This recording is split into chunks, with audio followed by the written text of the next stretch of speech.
नमस्कार, मेरा नाम रविकांत चौरसिया, देख रहे हैं बोलता खगड़िया।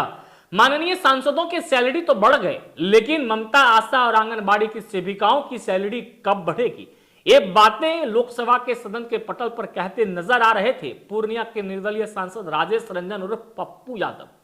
यही नहीं बल्कि उन्होंने देश के वृद्ध जनों के वृद्धा पेंशन को भी बढ़ाने का मसला को उठाते नजर आए। आपको बता दें कि उन्होंने कहा कि जिस तरीके से बढ़ती महंगाई के बीच वृद्ध जनों को महज 400 रुपए मिलता है, और ऐसे में क्या होने वाला है इस बढ़ती महंगाई के बीच?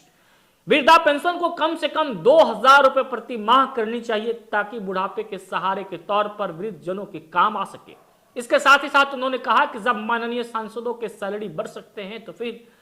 आशा, ममता और आंगनबाड़ी की सेविकाओं की क्यों नहीं बढ़ सकती है? बढ़ती महंगाई के बीच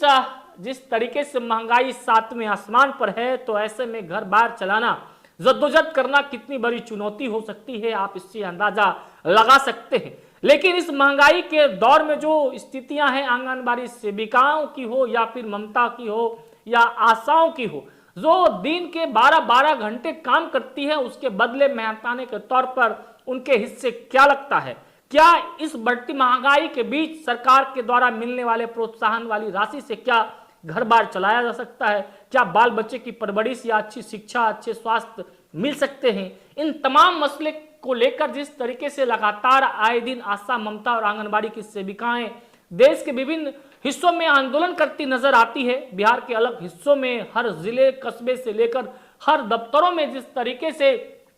आए दिन आंदोलन करते नजर आते रहे हैं, आशा, ममता और आंगनबाड़ी की सेविकाओं के वेतन मान के मसले को किस तरीके से पूर्णिया के सांसद राजेश रंजन और पप्पू यादव लोकसभा के सदन के पटल पर उठाते नजर आ रहे हैं, इसके साथ ही साथ वृद्ध जनों के वृद्धा पेंशन हो या फिर छात्रों की छात्रवृत्ति का मसला, आइए जरा सुनते हैं क्या।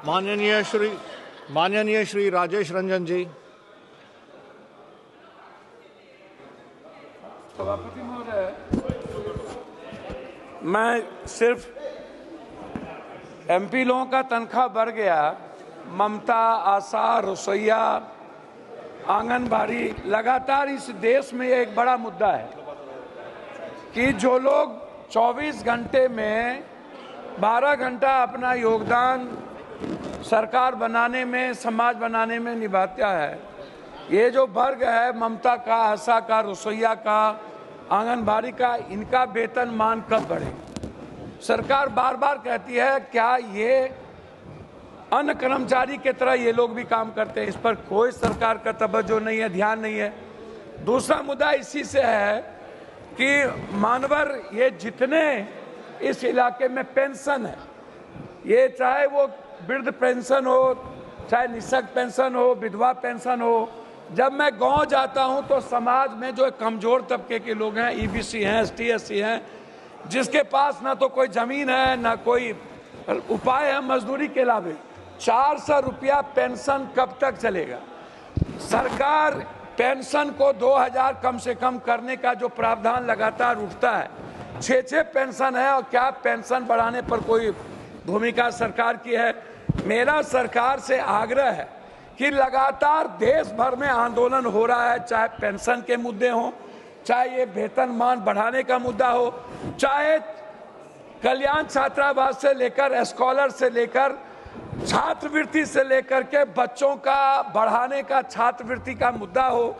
कि क्या सरकार कभी जो मिडिल क्लास के बच्चे हैं, एसटी, एससी बच्चे हैं, कल्याण छात्रावास के जो बच्चे हैं, जिसका स्कॉलर बंद कर दिया गया, जिसको छात्रवृत्ति बढ़ाना था उसको रोक दिया गया, तो सरकार से मैं मांग करता हूं कि हर कीमत पर जो हमारे आशा या ममता या रसोईया, उसके वेतनमान को बढ़ाया जाए, साथ साथ पेंशन को बढ़ाया जाए और छात्रवृत्ति को